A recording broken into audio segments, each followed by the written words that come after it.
Hey everyone, welcome back to the channel. So if you're thinking about taking your first solo trip or just want to plan one that's smoother and more fun, then this video is for you. I've taken several solo trips and I've had several people ask me what it's like, how do you prep for it, so I decided to make a video about it. So I'll be giving you a full step-by-step guide to plan the perfect solo trip with real tips that I use and some advice that you really don't always hear. Let's get into it.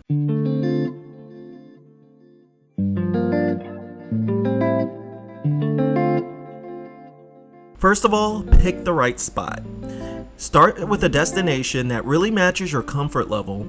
If it's your first solo trip, then it's probably wise just to pick a place known for being solo travel friendly.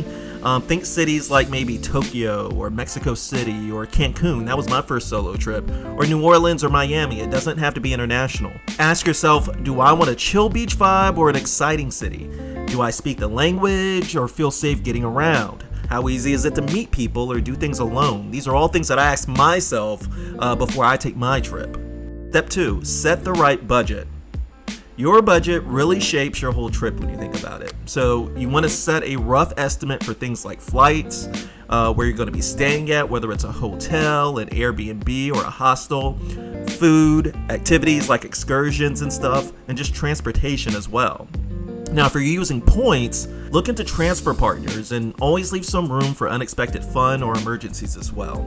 Step 3, book accommodations wisely. For solo travelers, where you stay really matters.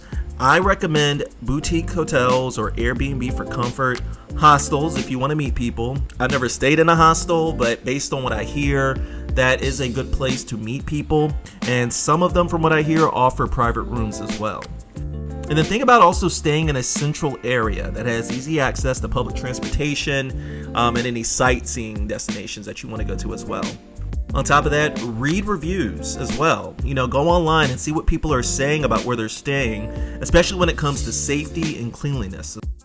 Step 4, plan your days. I cannot recommend this enough. I always book something every day to get myself out of the hotel room. It's tempting to plan every hour, but you also want to leave some space to explore as well.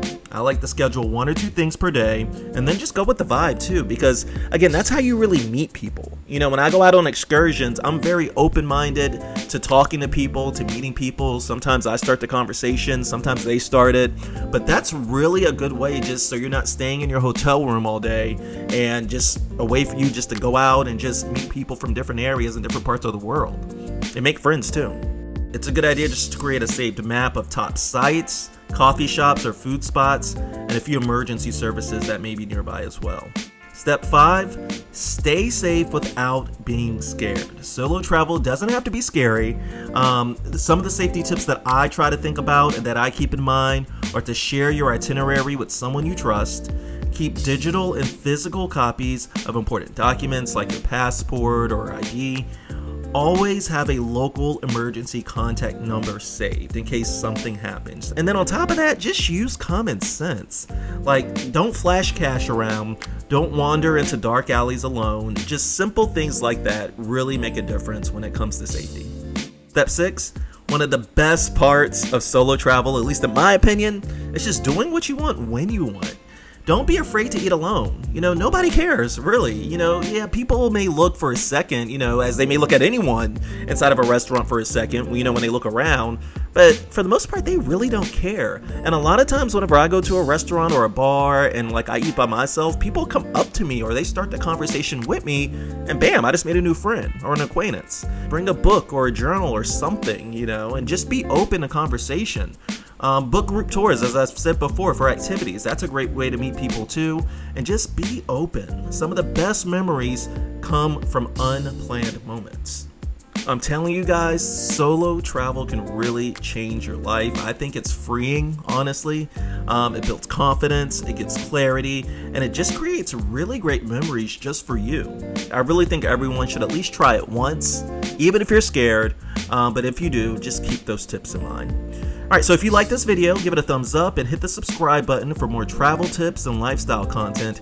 And tell me in the comments where you're planning your next solo trip, or if you're not planning one, where you want to try solo traveling at.